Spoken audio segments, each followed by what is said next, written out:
Friends, स्वागत है आपका अपने YouTube चैनल अपनी पाठशाला में। फ्रेंड्स, आज से इस चैनल के माध्यम से स्टाफ सिलेक्शन कमीशन द्वारा कंबाइंड ग्रेजुएट लेवल का जो एग्जामिनेशन लिया जाता है हर वर्ष, उसका जो 2020 में जो मार्च में एग्जामिनेशन हुआ था, टायर 1 का हुआ था, उसमें 18 शिफ्टों में एग्जामिनेशन हुए थे। वो 18 शिफ्ट का मैथ और रीजनिंग का सेट इस चैनल के माध्यम से हम आप लोगों के सामने एक एक करके डालना शुरू करेंगे। तो आज हम लोग शिफ्ट 1 जो 3 मार्च 2020 को हुआ था, उसका शिफ्ट 1 का मैथ इस वीडियो में बताने जा रहा हूँ। मैं जो कराने जा रहा हूँ सेट, वो किरण पब्लिकेशन का एक 18 सेट वाला जो है बुक है, जिसमें 18 सेट का टोटल 18 सेट दिया है। तो पहला सेट जो है उसमें वो 3 मार्च 2020 का, उसका मैं एक एक क्वेश्चन मैथ्स का कराने जा रहा हूं।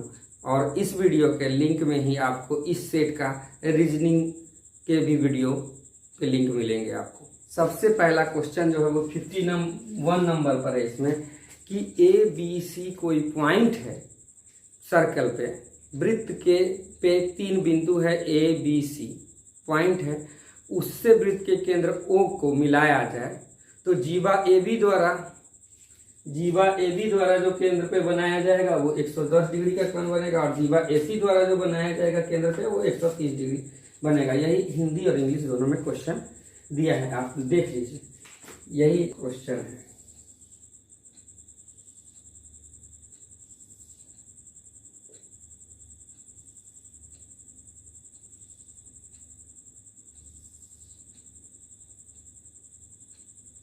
यही है, ये ए है और ये बी है और ये सी है, ये ओ है। तो कह रहा है कि ए बी के द्वारा ओ पर, ठीक है, यहाँ दिए हुआ है कि ओ पर है, सेंटर जो है वो केंद्र ओ, यहाँ छूट गया इस क्वेश्चन में, ओ पर क्रमशः। तो यहाँ पर देखिए कि ए बी द्वारा ओ पर कितना बनाया जा रहा है, 110 डिग्री, ठीक है। अब देखिए ये कह रहा है कि AC द्वारा कितना बनाया जाए, AC द्वारा 130 डिग्री। तो आप जानते हैं वृत्त के केंद्र पर चारों बगल कितना कोण बनेगा, 360 डिग्री। वैसे भी आपको पता है, ये सब कितना भी जोड़ दें, तीनों सब पूरा राउंड बना करके कितना डिग्री बनता है, जितना भी एंगल है सबको जोड़ दीजिए, मिला करके 360 बनता है। तो इसमें से इस पर जो है ना ऐसा ही बना है कि एक वृत्त में 3 ही कोण बना है, इसको जोड़ दीजिए, इसको जोड़ दीजिए, तो दोनों दिया हुआ है, तो इसका निकालना है। क्या हो जाएगा, 360 माइनस 110 कर दीजिए और माइनस 130 कर दीजिए, मतलब 360 माइनस 240 डिग्री कर दीजिए, तो कितना आएगा, 120 डिग्री आ गया। तो ये जो एंगल है वो 120 डिग्री आ गया। अब जो पूछता है वो बताइए कि BAC, यहाँ ये कोण कितना होगा। तो आप एक थ्योरम पढ़े होंगे कि वृत्त के केंद्र पे बनने वाला कोण परिधि पर बनने वाले कोण का 2 गुना होता है, या वृत्त के परिधि पर बना कोण केंद्र पर बने कोण का आधा होता है। तो केंद्र पर बने कोण का आधा, केंद्र पर बने कोण का, इसको लिख लीजिए यहाँ, वृत्त के परिधि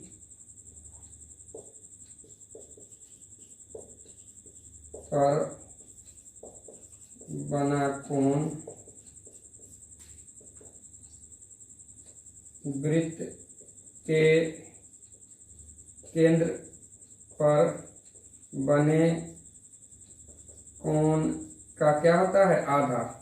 तो केंद्र पर कितना बना है, 120, तो 120 का हाफ कर दीजिए, 60। तो यही पूछ रहा है कि BAC की वैल्यू क्या होगी। वृत्त के केंद्र पर बना कोण परिधि पर बने कोण का ये 2 गुना होता है, या अगर पूछा जाए कि वृत्त के परिधि पर बना कोण केंद्र पर बने कोण का कितना होता है, इसका आधा हो जाएगा, तो ये 60 डिग्री, यही पूछा जा रहा था। ये टायर 1 देखिए, तो ये 3/3/2020 का पहला क्वेश्चन जो था वो यही था कि ABC किसी वृत्त पर 3 बिंदु इस प्रकार है कि जीवाएं AB और AC द्वारा ओ पर केंद्र पर जो है ना 110 डिग्री 130 बता रहा है, तो दोनों को घटा दिए 360 में से ये आ गया केंद्र पर आ गया तो उसका आधा करेंगे तो परिधि पर आ जाएगा। आइए अब अगला क्वेश्चन करते हैं। दिया हुआ है कि अगर x प्लस वाई की वैल्यू 8 है, y प्लस जेड की वैल्यू 13 है और z प्लस एक्स की वैल्यू 17 है, तो हमको निकालना है एक्स स्क्वायर बटे वाई जेड की वैल्यू। तो ऐसा क्वेश्चन जब भी दिया हो तो पहले एक्स वाई जेड का वैल्यू निकालते हैं। तो एक्स वाई जेड का वैल्यू निकालने के लिए क्या करेंगे, तीनों को ऐड कर देंगे। इसको इक्वेशन 1 मान लीजिए, इसको मान लीजिए 2 और इसको 3। अब कर दीजिए यहाँ पर 1, इक्वेशन 1, 2 और 3 को ऐड कर दीजिए। अब कर दिए तो देखिए क्या आएगा, इधर आ जाएगा x प्लस वाई प्लस देखिए y plus Z plus x, इधर हो जाएगा 8 प्लस 13 प्लस 17, ये हो जाएगा 2x plus 2y plus 2z बराबर ये हो जाएगा 38। तो यहाँ पर 2 कॉमन ले लीजिए, x plus Y plus Z की वैल्यू आ गई 38, तो यहाँ कट जाएगा। तो x plus Y plus z बराबर कितना आ गया 19। तो जब x plus Y plus z आ गया तो नहीं निकाल लेंगे, x plus Y plus Z की वैल्यू 19 दी हुई है, एक्स वाई का वैल्यू पुट कीजिए 8 प्लस जेड बराबर 19, तो जेड की वैल्यू क्या आ गई है 11।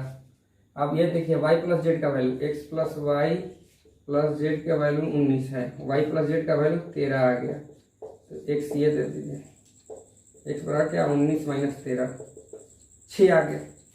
अब चलिए आइए देखिए क्या है, यहाँ पर x plus Y plus Z, वहाँ पर एक्स जेड की वैल्यू दी हुई है 17, तो 17 प्लस वाई बराबर 19, तो y की वैल्यू क्या आ गई 2।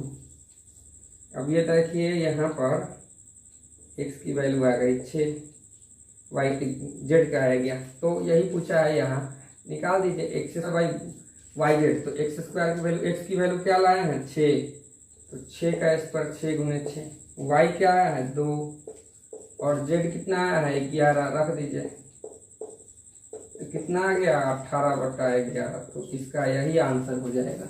तो इस तरह का क्वेश्चन में कुछ नहीं करना था, X plus Y plus Z की वैल्यू निकाल लेंगे। जब 3 टर्म एक्स वाई जेड में दिया है तो तीनों का वैल्यू, उसमें से 2 यहाँ दिया हुआ है तो ये रखेंगे तो तीसरा निकल जाएगा, दोनों रखेंगे तो फिर तीसरा, इस तरह से एक्स वाई जेड की वैल्यू निकाल लेंगे। जब एक्स वाई जेड की वैल्यू निकाल लिए तो यहाँ एक्स बटे वाई जेड का वैल्यू पूछा है, पुट कर दिए तो आंसर आ गया। तीसरा क्वेश्चन है ये, इसमें दिया है कि एबीसी एक ट्रायंगल है जिसका जो है ना एरिया वो क्या दिया हुआ है 44 सेंटीमीटर स्क्वायर दिया हुआ है। तो इसमें से दो भुजा ए बी का मध्य बिंदु ई है और बी सी का मध्य बिंदु डी है। तो पूछ रहा है कि बी डी ई का क्षेत्रफल क्या होगा। तो चलिए आइए सॉल्यूशन के लिए पहले तो ट्रायंगल बनाते हैं। ट्रायंगल बना लिया, ये हो गया ए बी और सी। अब देखिए ए बी का मध्य बिंदु क्या कहा है ई यहाँ, और बी सी का मध्य बिंदु डी यहाँ ले लिया। अब इस दोनों को मिला दिया, तो चूंकि मध्य बिंदु है मतलब इसको 2 बराबर भागों में बांट रहा है। तो ऐसा होता है तो क्या हो जाता है, पहला कि E D is equal to half of B C. अगर मध्य बिंदु को मिलाने वाली रेखा ई डी का लंबाई कितना होगा, हाफ ऑफ बी सी। ठीक है, तो क्या हो गया, हाफ ऑफ बी सी हो गया, और ई डी जो है वो पैरेलल भी हो जाएगा बी सी के। ये भी फैक्ट पता चलता है और ये भी चलता है। और ऐसा होने पर एरिया का जो रेशियो होता है, area of triangle B E D बटे एरिया ऑफ ट्रायंगल, मतलब ये छोटा वाला का स्क्वायर मतलब का एरिया, और ये बड़े वाले का एरिया ए बी सी का area, area of triangle A B C is equal to 1/4 होता है। क्योंकि भुजाओं का अनुपात हाफ में है तो क्षेत्रफल का अनुपात क्या होगा, क्षेत्रफल का अनुपात इसी जगह से निकल जाएगा। यहाँ देखिए ई डी बटे B C is equal to half था, तो क्षेत्रफल का अनुपात कितना होगा, यहीं से निकल जाएगा। अनुपात क्या हो जाएगा, इसका स्क्वायर भुजाओं का स्क्वायर होता है ना, तो 1/4 हो जाएगा। तो यही 1/4 आया है। इसमें से आपको जो है ना रेशियो है, अब ये रहने दीजिए, ट्रायंगल बी ई डी और एरिया ऑफ ट्रायंगल एबीसी निकालेंगे कितना 44 बराबर 1/4, ये कट गया। 11 tan, तो क्या हो गया area of triangle BED is equal to 11 centimetre square. क्यों? क्योंकि बड़ी वाले त्रिभुज का क्षेत्रफल 44 है और छोटी वाली त्रिभुज जो है बड़ी वाली त्रिभुज का 1/4 होगा। क्यों? क्योंकि भुजाओं का अनुपात 1/2 है, तो भुजाओं के अनुपात का स्क्वायर कर देते हैं तो क्षेत्रफल का अनुपात प्राप्त हो जाता है 1/4 है। तो ये 1/4 दोनों के त्रिभुज के क्षेत्रफल का अनुपात है, उसमें से एक का क्षेत्रफल दिया हुआ तो दूसरे का उस रेशियो से करेंगे तो निकल जाएगा। क्वेश्चन जो है उसमें है कि एक दुकानदार किसी वस्तु का अंकित मूल्य इस प्रकार से रखता है कि 28% छूट देने के बाद भी उस दुकानदार को 12% लाभ होता है। तो पूछता है कि अगर 224 रुपया अंकित मूल्य हो तो वस्तु का क्रय मूल्य कितना होगा, यही पूछा है। क्रय मूल्य ज्ञात करें। तो आइए देखिए, अब इसमें क्या है कि मान लीजिए सॉल्यूशन के लिए पहले देख लीजिए क्या होगा कि अंकित मूल्य मान लीजिए कि 100 यूनिट मान लेते हैं। अंकित मूल्य 100 यूनिट पैसा ही होगा लेकिन यूनिट में रख रहे हैं, ठीक। आइए तो अंकित मूल्य हो गया, तो विक्रय मूल्य कितना होगा? विक्रय मूल्य जो होगा वो कितना होगा?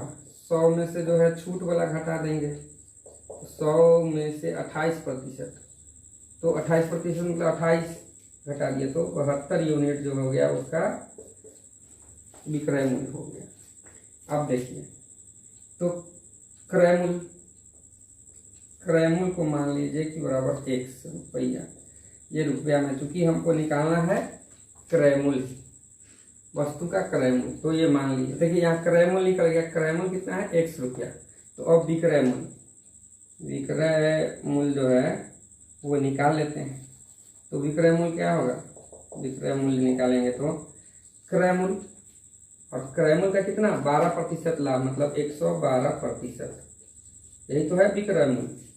और एक दूसरा विक्रय मूल्य हम यहाँ निकाले हुए हैं, विक्रय मूल्य बराबर क्या? अंकित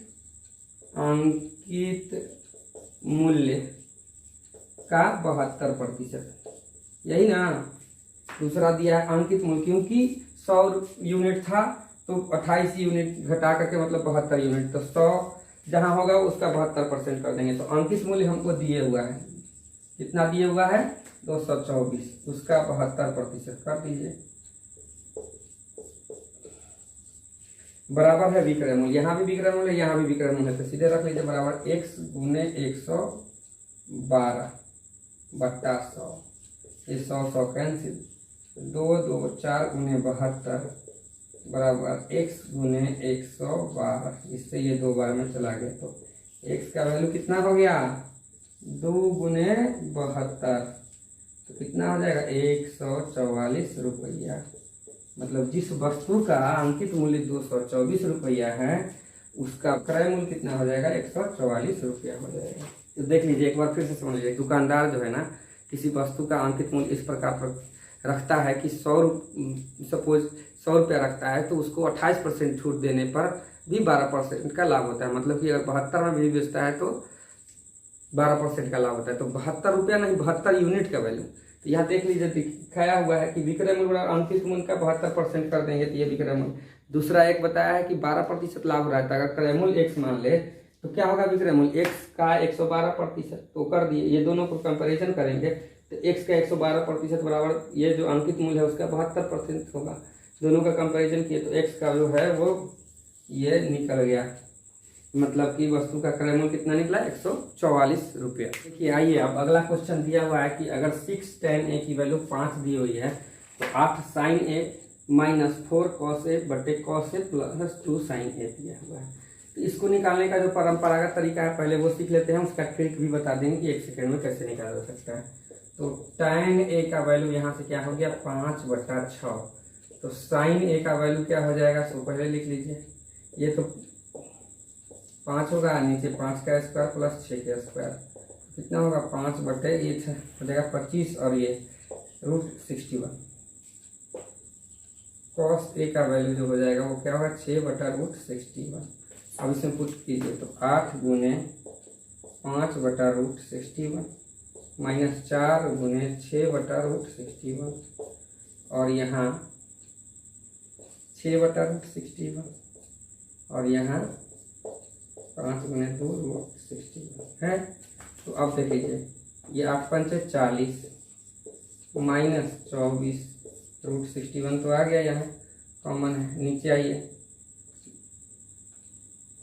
6 + 10/√61, √61 कैंसिल, क्या गया 16/16 1, क्या हो गया वैल्यू, आंसर जो होगा वो 1 होगा। लेकिन अब देखिए, ये तो बना दिए परंपरागत तरीका, लेकिन जब ऐसा क्वेश्चन दिया हो जहाँ tan की वैल्यू दी हुई हो, tan का वैल्यू निकल जा रहा हो और सिर्फ साइन और कॉस पूछ रहा हो, यहाँ भी साइन है कॉस है, साइन है कॉस है, चाहे चिन्ह जो भी हो, प्लस हो माइनस हो, यहाँ न्यूमेरिक जो भी हो, कोई दिक्कत नहीं है। ये जो डिनोमिनेटर है ये कुछ लिखने का जरूरत नहीं है, डायरेक्ट एक ही बार में क्या करेंगे, यहाँ 8 गुने साइन ऊपर वाला जो है यही तो लंब है, तो लंब है, लंब बटे आधार होता है, तो ये लंब सिर्फ लंब, तो ये 5 कर देंगे, माइनस है तो माइनस ही रहने देंगे 4, कॉस में नीचे वाला, इसमें साइन में अंश वाला और कॉस में हर वाला, डिनोमिनेटर पार्ट। तो डिनोमिनेटर पार्ट में क्या है 6, बस कुछ नहीं करना है।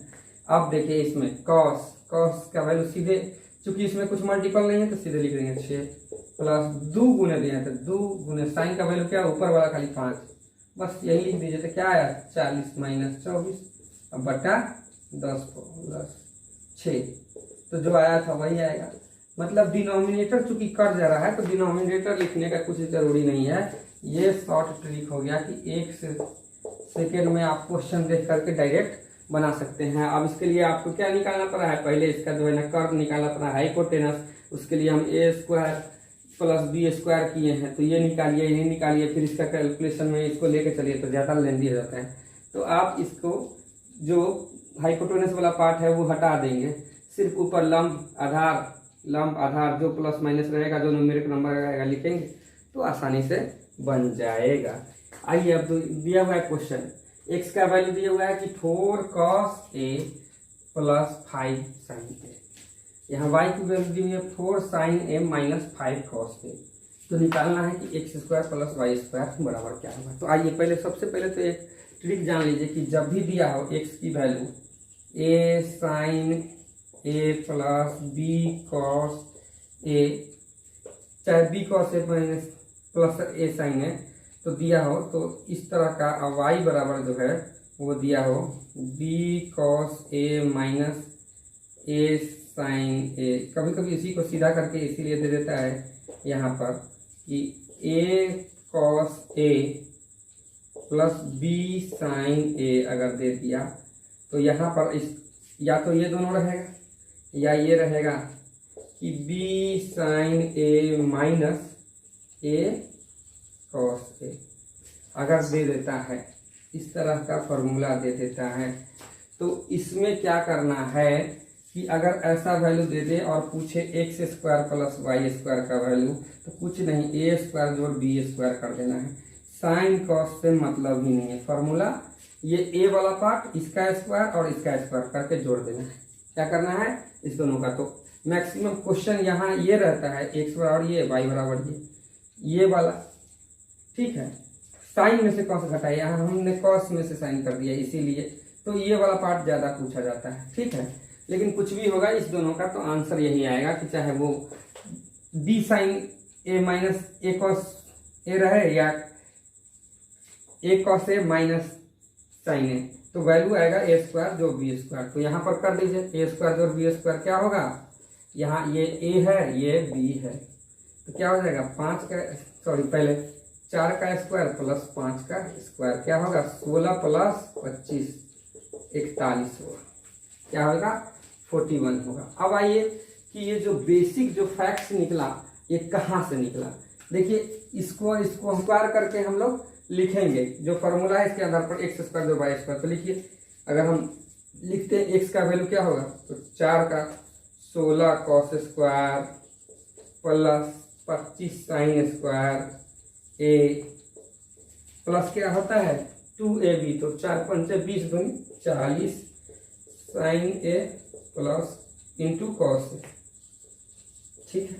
ये तो एक्स स्क्वायर बराबर हो गया प्लस वाई स्क्वायर वाला भी लिखेंगे ना ये वाला, तो इसका देखिए 4 से यहाँ 16 साइन स्क्वायर ए प्लस, अब आइए ये 5 है तो 25 कॉस स्क्वायर ए माइनस ये हो जाएगा, एक माइनस है तो क्या होगा -2 भी, तो यहाँ 40 sign A into cos A होता है। अब देखिए ये 40 प्लस है, ये माइनस से कट गया ऊपर में, 16 साइन स्क्वायर ए प्लस, चूंकि 16 यहाँ भी है यहाँ भी है, इस दोनों जगह तो क्या हो जाएगा 16 कॉस स्क्वायर ए प्लस 25 कॉमन ले लीजिए तो साइन स्क्वायर ए प्लस कॉस स्क्वायर ए, क्योंकि ये निगेटिव पॉजिटिव निगेटिव तो कट गया है, कुछ बचा नहीं, तो 16 ये sine square theta plus cos square theta 1 होता है, और ये sine square theta plus cos square 1, तो ये गुने 25 तो ये 41 यहाँ से आ गया। आइए तो ये जो क्वेश्चन किए थे इसका 41 आंसर आया था। आप देखिए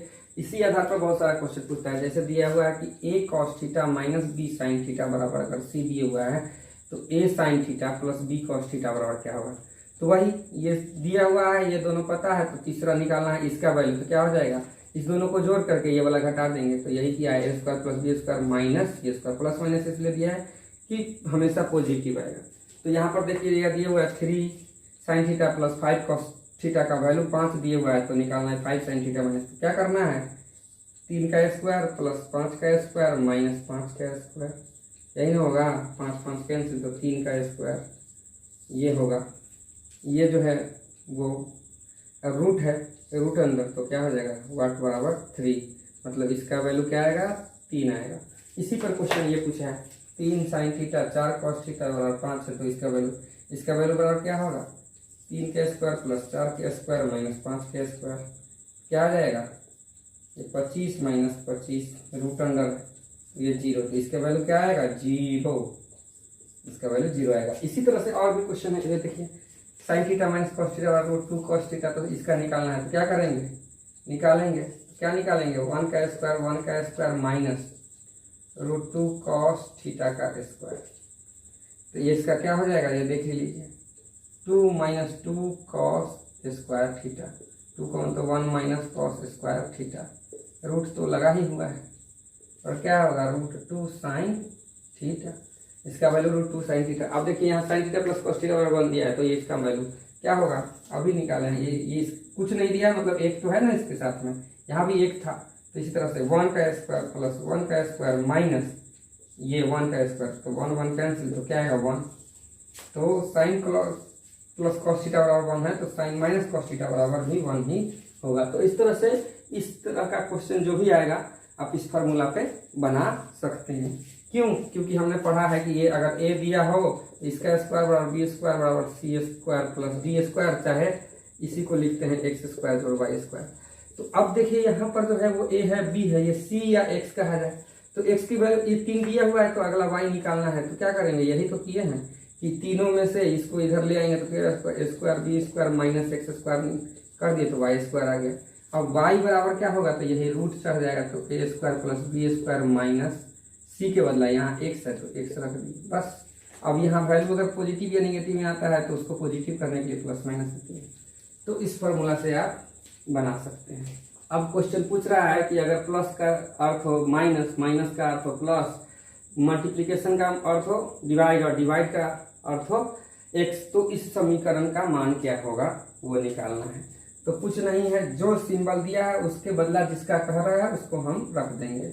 तो यहाँ 42 माइनस, माइनस के बदले क्या कर रहा है, माइनस के बदले कर रहा है प्लस, तो प्लस करते जाइए 12।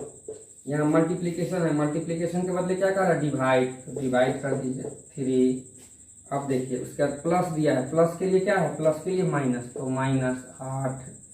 अब देखिए यहाँ डिवाइड है, डिवाइड का मतलब क्या होगा, डिवाइड के बदले मल्टीप्लिकेशन हो रहा है, तो यहाँ मल्टीप्लिकेशन कर दीजिए। आगे प्लस है, प्लस के बदले क्या करना है हमको, प्लस के बदले माइनस, प्लस का अर्थ है माइनस होता है, चलिए यही है। अब नीचे देखिए 8 मल्टीप्लिकेशन है, मल्टीप्लिकेशन को क्या लिखना है डिवाइड, तो डिवाइडेड 2। यहाँ माइनस है, माइनस के चिन्ह के बदले क्या रखना है प्लस, तो प्लस रख दिए 4। यहाँ गुना है, मल्टीप्लिकेशन, मल्टीप्लिकेशन के बदले डिवाइड रख देना है। अब भैया डिवाइड के बदले क्या रखना है, मल्टीप्लीकेशन रखना है। अब चलिए इसको बस सॉल्व कर लीजिए। अब क्या होगा 42 प्लस 12 को 3 से भाग दीजिए, कितना आएगा 4। वैसे अगर नहीं तोड़ने आता है तो ऐसे लिखिए 1/3 माइनस 8 गुने 2 16 माइनस 15। आइए 8 मल्टीप्लिकेशन में तोड़ेंगे तो डिवाइड 1/, में हो जाता है तो 1/2 हो गया प्लस 4।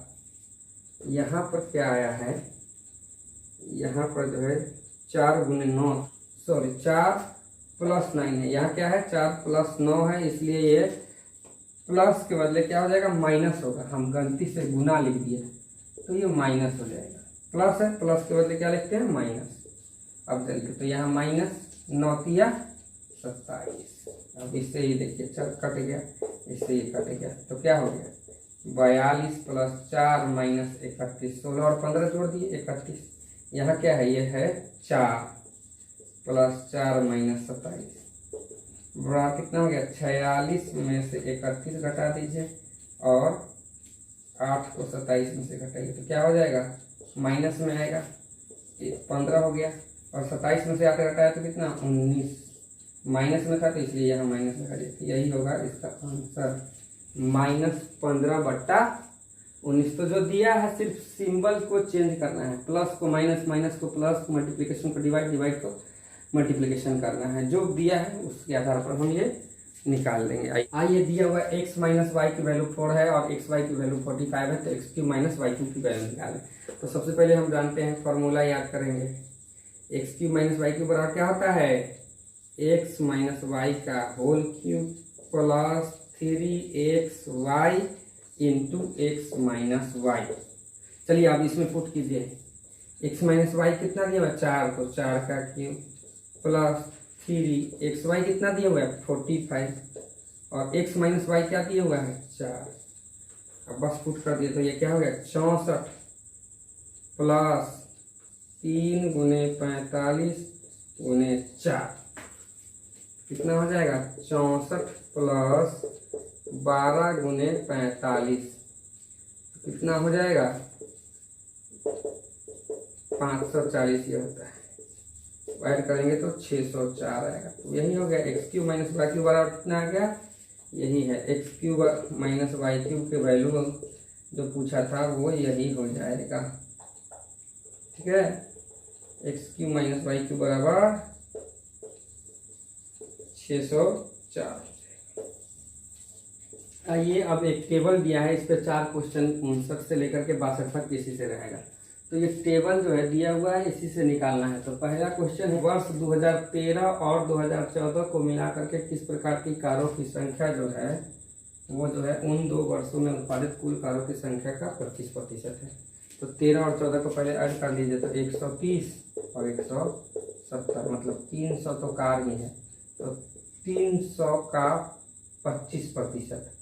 जानते हैं 25% को 25% को हम लोग फ्रैक्शन में परसेंटेज में सीखे हैं निकालना कितना 1/4 होता है। तो 300 का 1/4 कितना 75। तो टोटल 75 कार किसमें है वही देखना है कि 2013 प्लस 14 मिला करके 75 आना चाहिए। जिस साल का आएगा जिसका टाइप के कार का आएगा वो ले लेंगे। तो देखिए यहाँ पर देखिए इसको जोड़ रहे हैं तो 55 आ रहा है तो ये नहीं होगा। इसको जोड़ रहे हैं तो 61 आ रहा है तो ये भी नहीं होगा। ये जोड़ रहे हैं तो 58 आ रहा है, नहीं होगा। ये देखिए ये 40 और 35 75 आ गया।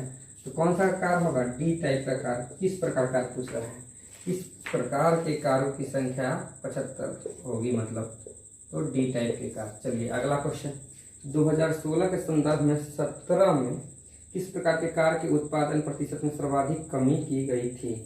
सबसे ज़्यादा कमी कहाँ कब किस प्रकार के कार के उत्पादन में की गई थी 16 से 17।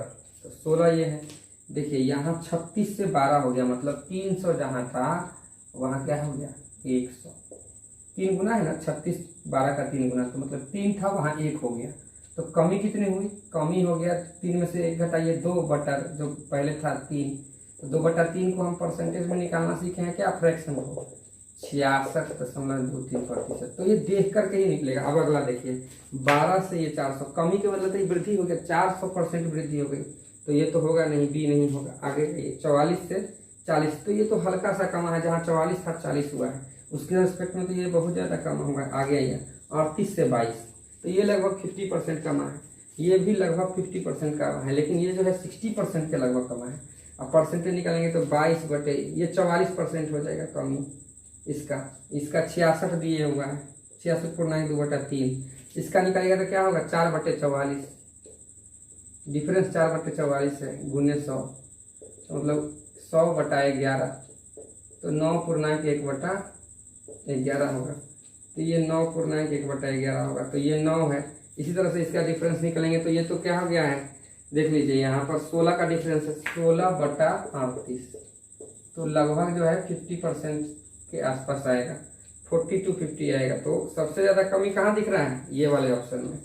तो क्या हो जाएगा यहाँ इस क्वेश्चन में कि 16 के संदर्भ में 17 में कमी सबसे ज़्यादा किस में हुई है, ए प्रकार के कार्यों में।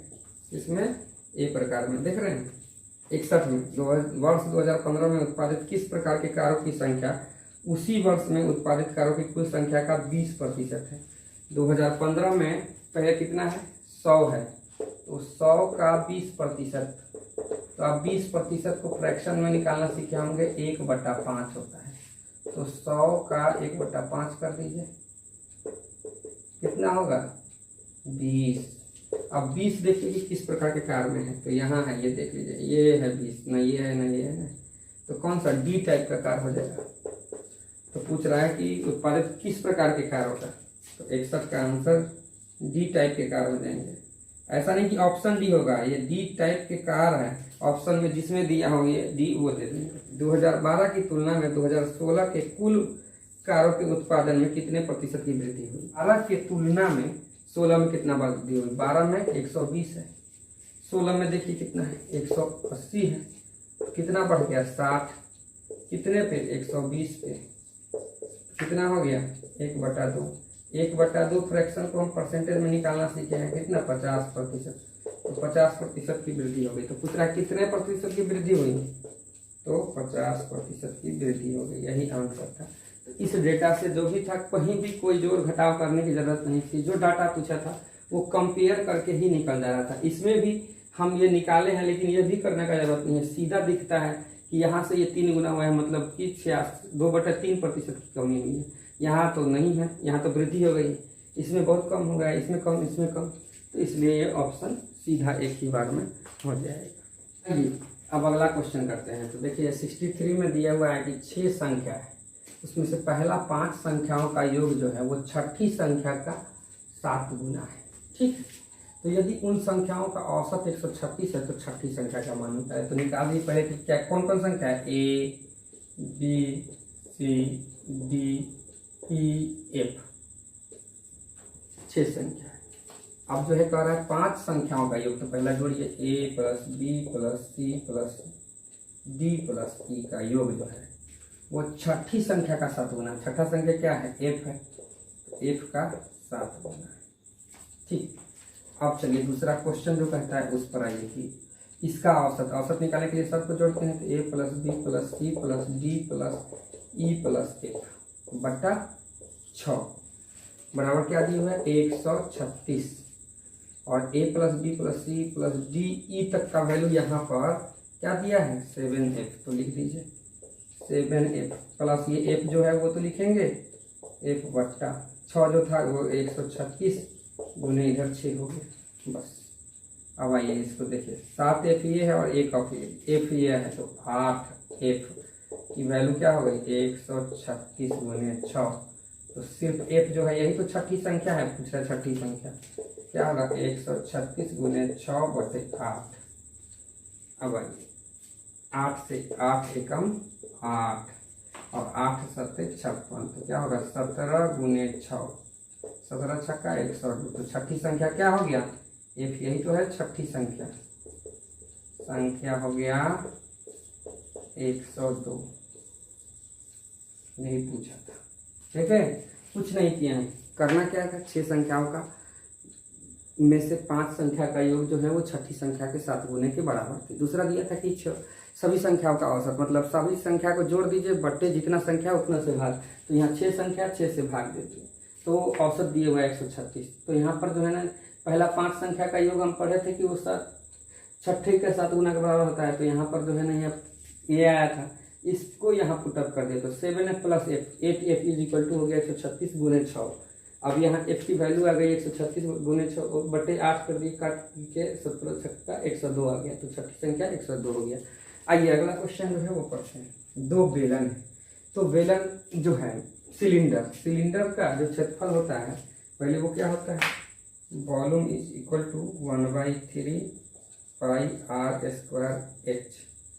तो यहाँ 2 सिलेंडर है, तो एक R1 है एक R2 है, उसका रेशियो दिए हुआ है 3:4 में। H1 H2 दिए हुआ है कितना, ये दिए हुआ है H1 H2 का अनुपात 4:9 में, ये लिख लिए। और वॉल्यूम में क्या होता है, 2 वॉल्यूम अगर रहेगा, मान लीजिए R1 ये R2 H1, यहाँ पर रेशियो निकालेंगे V1/V2 तो क्या आएगा जानते हैं, ये 1/3 पाई R2 का स्क्वायर और H, तो H2 तो यही होगा। अब देखिए ये पाई कट गया 1/3, तो सिर्फ कुछ नहीं करना है, इस दोनों को क्या करना है, R1 का स्क्वायर गुने H1 बटे R2 का स्क्वायर गुने H2 कर देंगे, जो आएगा वही रेशियो हो जाएगा। तो R1 हमारा क्या है 3 है, तो 3 का स्क्वायर 3 × 3 कर दिए। अब H1 क्या है, H1 यहाँ पर H1 ये है 4, तो कर दिए। अब देखिए R2 क्या है 4 है यहाँ पे, तो 4 का स्क्वायर 4 × 4। अब H2 कौन सा है, H2 जो है वो 9 है, लिख दिए। अब कट दीजिए, ये से ये कट गया, ये 3 से ये कट गया, तो 1:4 का आ गया। तो पूछा था वॉल्यूम 1 × वॉल्यूम 2 का रेशियो, 1:4 का आ गया। तो यही है। तो इस तरह से हम लोग ये दोनों क्वेश्चन हो गए। आइए अब क्वेश्चन ये करते हैं। ये हुआ कि कोई रेलगाड़ी एक खंभे को 12 सेकंड में और 170 मीटर लंबे पुल को 36 सेकंड में पार कर लेती है, तो उस रेलगाड़ी की चाल। तो कुछ नहीं करना है, खंभा दिया हो, पेड़ दिया हो, किसी बिजली का पोल दिया है, कुछ भी दिया है, उसको पार करने में रेलगाड़ी को अगर समय दिया है, तो वो समझ लीजिए कि टोटल रेलगाड़ी का जो डब्बे की जो लंबाई है, उस लंबाई को ही सिर्फ उस लंबाई, जितना लंबाई जैसे 100 मीटर है, तो 100 मीटर को पार करने में ही उसको उतना समय लगा। और पुल का दे दिया, जैसे 170 मीटर यहाँ पुल दिया, तो पुल प्लस जो रेलगाड़ी की लंबाई है, दोनों मिला करके वो समय लगेगा। तो यहाँ देखिए पूछा है खंभे, तो देखिए खंभे प्लस रेलगाड़ी की लंबाई, रेल की लंबाई को मतलब उतना डिस्टेंस कवर किया कितने में, 12 सेकेंड में। ठीक है। अब खंभे की लंबाई जो है, खंभे तो का 0 मान लेते हैं, तो सिर्फ रेल गाड़ी लिखिए चाहे रेल लिख दिए हैं, उसका वही मतलब है कि लंबाई जितना है उतना उसको पार करने में 12 सेकेंड लगते हैं। सिर्फ रेलगाड़ी को पार की जो लंबाई है उसको पार करने में 12 सेकेंड। तो क्या है, पुल प्लस रेलगाड़ी को कितना देर में, रेलगाड़ी को पार करने में 36 सेकेंड लग रहा है। इसमें रेलगाड़ी का दिए हुआ है, तो पुल का निकलने में कितना होगा, पुल का की लंबाई प्लस रेलगाड़ी की लंबाई लिखी है उसमें, तो हमने लिखे हैं बराबर 36 सेकेंड माइनस रेलगाड़ी की लंबाई। रेलगाड़ी वाला जो है रेलगाड़ी का समय, रेलगाड़ी की लंबाई पार कितना सेकेंड में, तो रेलगाड़ी की लंबाई को पार करने में लगा समय, तो ये 36 सेकेंड है माइनस 12 सेकेंड, तो 24 सेकेंड यही आएगा। तो पुल की लंबाई कितनी है, दिया हुआ है 170 दिया हुआ है, तो देखिए 170 मीटर पार करने में 24 सेकेंड लग रहा है। तो 170 मीटर यहाँ लिख लीजिए बराबर 24 सेकेंड। तो 1 सेकेंड में क्या होगा, 170 मीटर बटे 24, इतना मीटर प्रति सेकेंड रेलगाड़ी की चाल हो गई। ठीक है, ये हो गया रेल गाड़ी की चाल। आपको मान लीजिए पूछता है कि किलोमीटर में निकालने के लिए, तो देखिए 170 बटे 24 गुने 18/5 करेंगे तो ये किलोमीटर में बदल गए पर आवर। अब देखिए यहाँ से काटते हैं, 6 या 18, 6 चौका 24। अब देखिए ये 5 और 5 का 20, 20 को 2 बार में काटे 10 और ये क्या तो कितना हो गया 17 है और ये 5 सॉरी 3 है तो 17 गुने 3/2 51/2 तो कितना हो गया 25.5 किलोमीटर पर आवर। यही ना पूछा था। ये देख लीजिए क्या किए हैं, रेल खंबे की लंबाई, खंबा हो पोल हो पेड़ हो उस सब जीरो माना जाता है, तो सिर्फ रेलगाड़ी की जो लंबाई होगी उसी को पार करने में 12 सेकंड लगते हैं। तो यहाँ आगे लिखे रहिए, डिटेल लिखेंगे, रेलगाड़ी की लंबाई को पार करने में लगा समय 12 सेकंड। अब रेलगाड़ी की लंबाई प्लस पुल की लंबाई को पार करने में लगा समय तो 36 सेकंड। तो 36 सेकंड में रेलगाड़ी का जो समय है वो घटा देंगे, रेलगाड़ी को पार करने में लगा समय घटा दें तो सिर्फ पुल को पार करेगा 24 सेकंड में। पुल की लंबाई दी हुई है तो 1 सेकंड में रेलगाड़ी की चाल निकल गई। 24 सेकंड में इतना मीटर पास करता है तो 1 सेकंड में इतना मीटर। अब मीटर प्रति सेकंड को अगर किलोमीटर में करना है तो 18/5 से गुना करना होता है। 18/5 से कर दिए तो किलोमीटर पर आवर में आ गया। इसको सिंप्लीफाई कर दिए तो 25.5 किलोमीटर पर आवर आ गया। आइए अब अगला क्वेश्चन पढ़ते। एक व्यक्ति एक वस्तु को उसके क्रय मूल्य से 100% कम पर बेचता है। तो मान लीजिए कि क्रय मूल्य जो है वो 100 रुपया अब नहीं रखते, यूनिट मान लेते हैं, 100 है 100 यूनिट। तो उस यदि उस 10% कम पर बेचता है तो विक्रय मूल्य क्या हो जाएगा, विक्रय मूल्य होगा उसके हिसाब से 90 यूनिट हो जाएगा। ठीक है। अब यदि उससे या अधिक में बेचा होता तो विक्रय मूल्य क्या है 90 यूनिट। इसमें से अगर 332 रुपया अधिक में बेचता तो उससे 20% का लाभ होता है। तो क्रय मूल्य पर लाभ होता है तो ये क्रय मूल्य 100 यूनिट का 20% लाभ मतलब 120 यूनिट हो जाता है क्रय मूल्य। तो क्या हो गया 120 यूनिट यहाँ पे। अब देखिए तो यहाँ जाने दीजिए, इसमें से इसको घटा करके क्या होगा 30 यूनिट का वैल्यू, 120 में से 90 घटा दिया, 30 यूनिट का वैल्यू 302 32 आ गया। तो आरंभिक विक्रय मूल्य पूछ रहा है। आरंभिक विक्रय मूल्य क्या है, विक्रय मूल्य आरंभ में तो यही था तो 1 यूनिट का मान बटे 30। तो विक्रय मूल्य आरंभिक जो था क्या था 90 यूनिट। तो 1 यूनिट का मान दिया हुआ है 332/30, 90 यूनिट का 90 से गुना कर दीजिए, ये 3 बार में जाएगा कितना हो जाएगा 332 गुने 3 तो कितना आएगा। आरंभिक विक्रय मूल्य 996 रुपया है, क्योंकि यहाँ रुपया पूछा है तो यहाँ आ गया कितना आ गया 9। आरंभिक विक्रय मूल्य 996 रुपया आ गया। तो देखिए इस तरह से आप क्वेश्चन को जितना अप्रोच करेंगे, इस तरह का क्वेश्चन हर सेट में आएगा। तो आप धीरे धीरे इसमें अपना कॉन्सेप्ट डेवलप करिए। मेरा एक एक वीडियो देख करके आपको जो भी जहाँ भी अगर किसी भी शॉर्ट ट्रिक की आवश्यकता होगी तो उस क्वेश्चन से रिलेटेड जो भी क्वेश्चन पूछा जाता है वो मैं शॉर्ट ट्रिक बता दूंगा। तो चलिए आइए आगे का क्वेश्चन बताइए। अगला क्वेश्चन है, देखिए कि ए बी और सी अलग अलग एक कार्य को क्रमशः 24 दिन 15 दिन और 12 दिनों में पूरा कर सकते हैं। तो बी और सी ने कार्य प्रारंभ किया और 3 दिन बाद उसे छोड़ दिया। अब जो बचा काम था वो एक अकेले कितने दिनों में करेगा। तो पहले देखिए क्या था 24 था, 15 है और 12, इस सब का एलसीएम ले लीजिए। एलसीएम जो आएगा वो आएगा 120। तो यहाँ लिख लीजिए 120 यूनिट। अब देखिए 24 दिन में जो करेगा वो एक दिन में कितना काम करेगा 5 यूनिट, तभी तो 120 यूनिट काम पूरा करना है। उसमें से अब आइए 15 वाला जो है, जो 15 दिन में काम पूरा करता है वो एक दिन में कितना यूनिट करेगा 8 यूनिट, तभी तो काम हो जाएगा उसका 15 8 120। अब जो 12 दिन में पूरा करता है वो कितने दिनों में करेगा, वो कितना यूनिट कर रहा है डेली, इतना यूनिट। 24 दिन में कौन पूरा कर रहा था ए, 8 दिन में बी, 15 दिन में बी और 12 दिन में सी। तो अब कह रहा है क्वेश्चन कि बी और सी 3 दिन काम किया, तो 3 दिन बी प्लस सी काम किया। तो अब 3 दिन में, एक दिन में बी कितना कर रहा है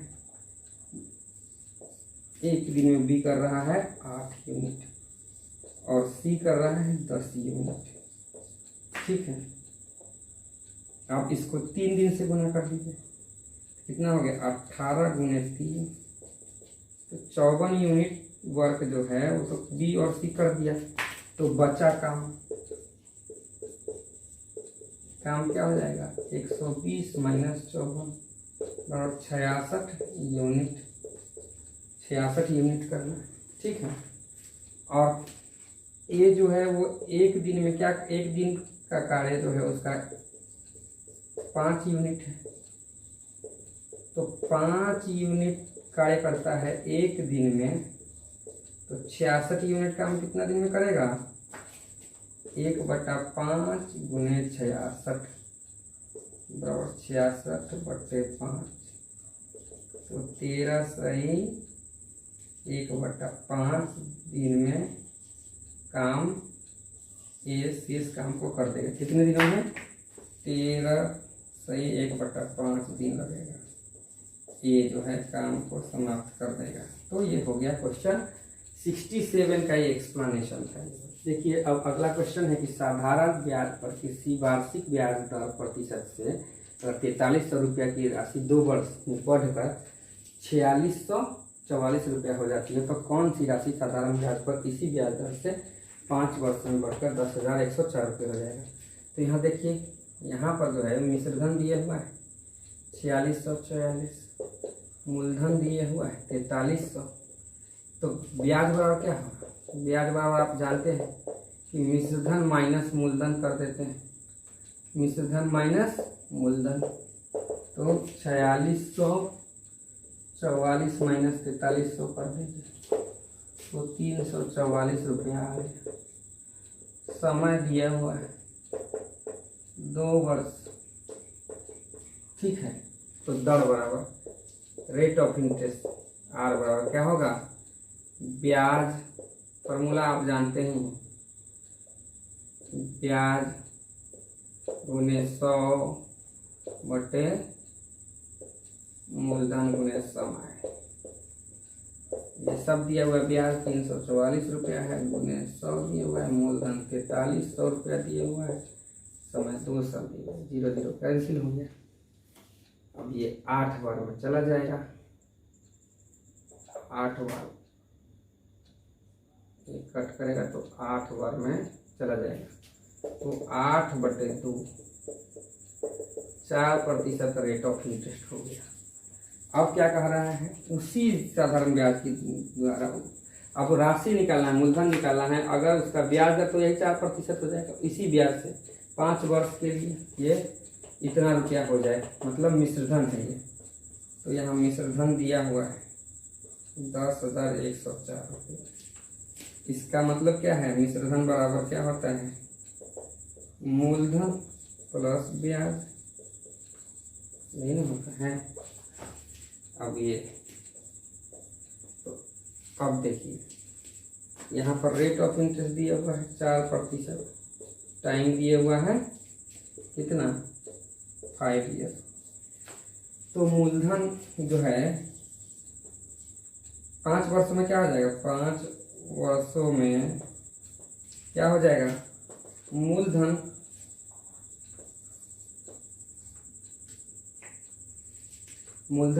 बढ़कर मतलब मिश्रधन, ये मिश्रधन है, ये मिश्रधन बराबर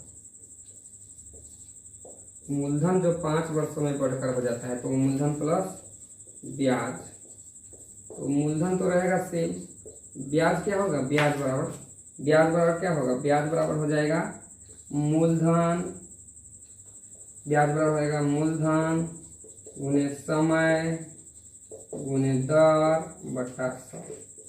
यही ना आप बचपन में सीखे हैं, तो देखिए यही रह गया ये चीज़। अब आइए, तो यहाँ पर क्या हो जाएगा, मूलधन गुने 100, मूलधन प्लस ये है, तो 100 मूलधन प्लस ये जो है मूलधन ही रहने दीजिए, समय क्या है 5 साल, दर क्या है 4/100, तो ये क्या आ गया 100, मूलधन ये है प्लस ये क्या है 5 का 20, तो 20 मूलधन ये है बटे 100 आ गया। अब देखिए बराबर क्या हो गया, 120 मूलधन बटे 100 बराबर है ये मिश्र धन, सही ना है। तो आइए अब देखिए मिश्र धन बराबर दिए हुए 10,100 कहाँ दिए हुए 10,104 रुपये बराबर। इसको काटेंगे तो ये 5 ये 6, तो सीधे लिख दीजिए 6 मूलधन बटे 5। 6 से काटिए, 6 एकम 6, 4 पे 1, 6 1 36, 5 पे 0, 6 8 48, 2 पर 4 कितना होगा, 2 पर 4 तो 6 चौका 24। तो मूलधन बराबर कितना हो जाएगा 1684 गुने 5 कितना हो जाएगा 8420 रुपया। इस तरह से इसका हम लोग निकालेंगे। सबसे पहले क्या किए, पहले तो रेट ऑफ इंटरेस्ट निकालने के लिए दिया हुआ मिश्र धन दिया है, मूलधन दिया है, तो ब्याज निकालनी है। तो यहाँ ब्याज आ गया है, ब्याज आ गया है, तो समय दिया हुआ है। तो रेट ऑफ इंटरेस्ट निकालने के लिए ब्याज गुने 100 बटे मूलधन गुने समय करते हैं। तो यहाँ पर रेट ऑफ इंटरेस्ट 4% आ गया। अब यहाँ रखना है तो मिश्र धन दिया हुआ है, मिश्र धन बराबर क्या होता है मूलधन प्लस ब्याज। यहाँ रेट ऑफ इंटरेस्ट 4 दिया हुआ है, टाइम 5 साल दिया हुआ है। तो अब मिश्र धन बराबर क्या होता है, मूलधन जो 5 साल में बढ़ करके हो जाता है वही ना मिश्र धन होता है। तो उसमें मूलधन रही रहता है प्लस ब्याज रहता है। तो मूलधन प्लस ब्याज क्या होगा, जो मूलधन गुने समय गुने दर बटे 100, यही तो ब्याज का फॉर्मूला होता है, रख दिए। अब यहाँ ये 100 से इसमें मल्टीप्लाई कर देता, 100 मूलधन प्लस मूलधन गुने समय, यहाँ था 5 साल, दर था 4 साल, लिख दिए। तो 20 मूलधन ये हो गया, तो 20 मूलधन प्लस 100 मूलधन बटे 100, तो टोटल क्या आ गया मिश्र धन बराबर 120 बटे 100 मूलधन। ये कट के हो गया मिश्र धन 10,104 रुपया बराबर 6 बटा 5 मूलधन। तो मूलधन क्या हो गया 1684 गुने 5, तो मूलधन आ गया 8420 रुपया। देखिए आइए अब अगला क्वेश्चन है कि ABC एक त्रिभुज है। देखिए त्रिभुज है जिसमें MN जो है ये जो है वो BC के परपेंडिकुलर है, सॉरी MN जो है वो BC के पैरेलल है।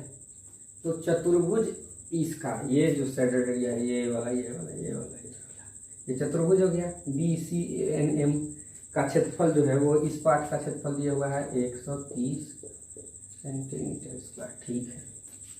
AN और NC का रेशियो दिया हुआ है। AN अगर AN दिया हुआ है क्या 4, तो NC दिया हुआ है 5, इस दोनों का रेशियो दिया हुआ है। तो AN प्लस NC मिलकर के क्या बना हुआ है AC, उसका रेशियो क्या होगा 4 प्लस 5 मिलकर के 9। तो पूरे यहाँ से यहाँ AC 9 है, तो ये AC जो है यहाँ से AN जो है वो 4 है। तो 4 बटे 9 अगर भुजा का अनुपात है तो क्षेत्रफल क्या होगा, क्षेत्रफल का अनुपात क्या हो जाएगा, वो 4 बटे 9 का स्क्वायर हो जाएगा। किसका क्षेत्रफल जो है वो किसका, तो ये क्षेत्रफल जो है वो निकलेगा कि एरिया ऑफ ट्रायंगल AMN बटे एरिया ऑफ ट्रायंगल ABC बराबर क्या 4 बटा 9 का स्क्वायर बोले हो जाएगा। क्योंकि भुजा का अनुपात 4:9 है, तो क्षेत्रफल का अनुपात क्या हो जाएगा स्क्वायर हो जाएगा। तो ये क्या हो गया 16 बटे 81। अब देखिए तो क्षेत्रफल जो निकालना है हमको किसको निकालना है, क्या निकालना है, पहले रेशियो निकाल लेते हैं। एरिया ऑफ ट्रायंगल AMN बटे एरिया ऑफ पैरेललोग्राम, उसका और इसका रेशियो निकाल लेते हैं। तो क्या BCNM, तो BCNM निकालने के लिए क्या करेंगे, ये तो एरिया 16 का 16 रह जाएगा। BCMN निकालने के लिए क्या करेंगे, area of triangle ABC minus area of triangle ANM। तो अब देखिए यहाँ पर ये 16 तो 16 है ही, क्षेत्रफल का जो अनुपात है 16 बटे ABC क्या है 81 माइनस ANM क्या है 16। तो अब देखिए 16 ये क्या है एरिया ऑफ ट्रायंगल, ये देख लीजिए ANM जो भी लिखिए, एरिया ऑफ पैरेललोग्राम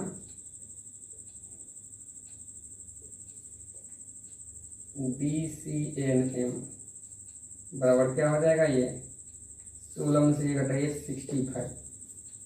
तो इसका जो है 65 यूनिट क्षेत्रफल आ रहा है। यूनिट अगर क्षेत्रफल आ रहा है तो एक 65 यूनिट जो है क्षेत्रफल किसका है, पैरेललोग्राम BCNM का। तो आइए 65 यूनिट जो है क्षेत्रफल है पैरेललोग्राम BCNM का 100 सीधे 65 यूनिट पैरेललोग्राम का क्षेत्रफल जो है वो 130 दिया हुआ है। एक यूनिट का क्या होगा, 130/65। तो एक यूनिट का मान जो है 2 सेंटीमीटर स्क्वायर है। तो अब यहीं रख देंगे इसको, ये जो रखे थे, ये जो 16 है तो यहाँ 16 यूनिट है। 16 गुने एक यूनिट का मान जो है ना 2 सेंटीमीटर स्क्वायर है, तो रख दिए, तो यहाँ 32 सेंटीमीटर स्क्वायर आ गया। यहीं वही रख रहे हैं कि एरिया ऑफ ट्रायंगल ANM बराबर 16 यूनिट है। एक यूनिट का मान 2 सेंटीमीटर है, तो 16 का कितना है, 16 दूनी 32 सेंटीमीटर स्क्वायर यहाँ दे दिए हैं। ये ANM का 32 सेंटीमीटर स्क्वायर होगा। ये क्वेश्चन हो गया। अब 70 नंबर में आते हैं। किसी वृत्ताकार उद्यान की त्रिज्या, तो पहले वृत्त बना लेते हैं। उद्यान ये हो गया, अब चलिए 42 सेंटीमीटर है। यहाँ से इसका ये आर जो है वो 42 सेंटीमीटर है। ठीक, अब इस वृत्त को 8 चक्कर लगाने में कितना दूरी तय करना होगा। एक चक्कर लगाने में क्या होगा, एक चक्कर बराबर वृत्त की परिधि हो जाएगी, की परिधि। वृत्त की परिधि पर एक चक्कर लगाएगा, इसका मतलब एक वृत्त का परिधि। तो वृत्त का परिधि बराबर क्या होता है, 2πr। तो 8 चक्कर के लिए क्या होगा, 8 बार वृत्त की परिधि, मतलब एक चक्कर में यहाँ से शुरू करेगा, ये पूरा कर लेगा।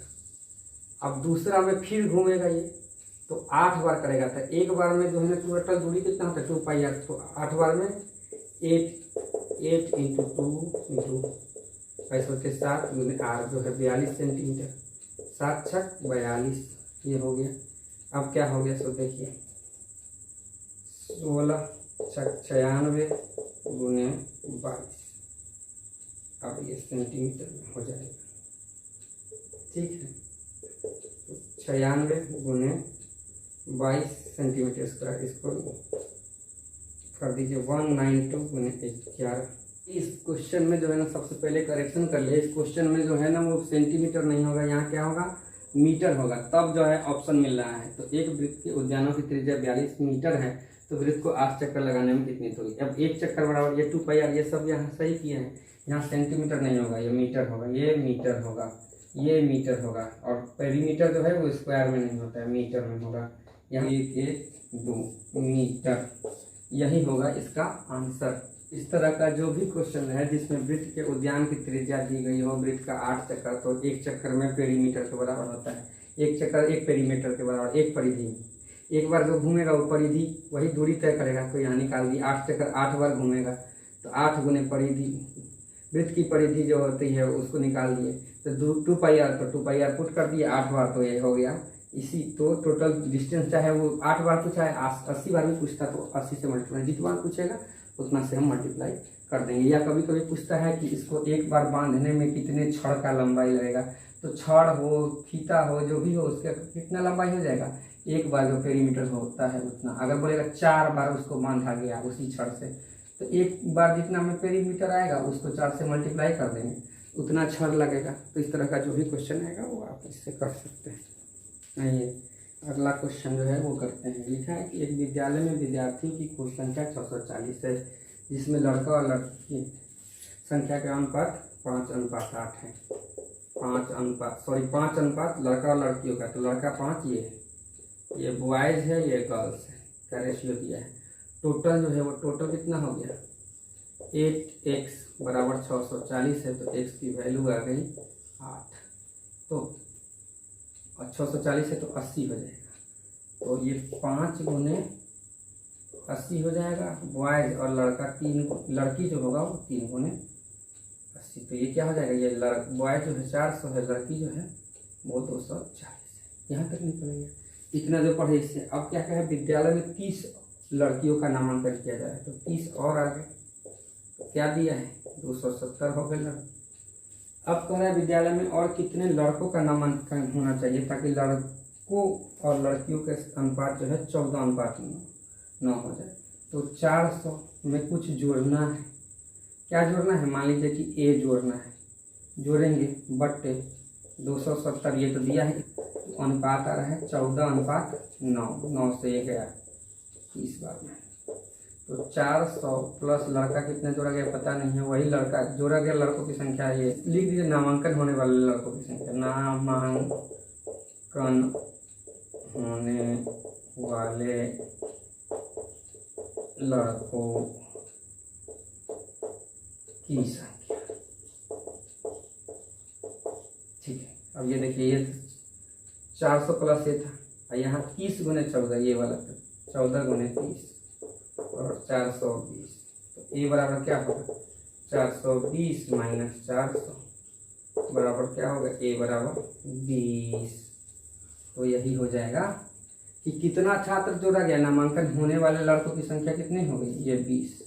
तो यही क्वेश्चन पूछा है कि लड़कों का कितना नामांकन कराया जाए कि 14:9 हो जाए, तो यही आंसर हो जाएगा। आइए अब ये सब क्वेश्चन करते हैं। तो जब a प्लस बी का वैल्यू इस क्वेश्चन में दिया हुआ है कि 45 डिग्री है, तो 1 + 10 है इंटू 1 + 10 भी निकला है।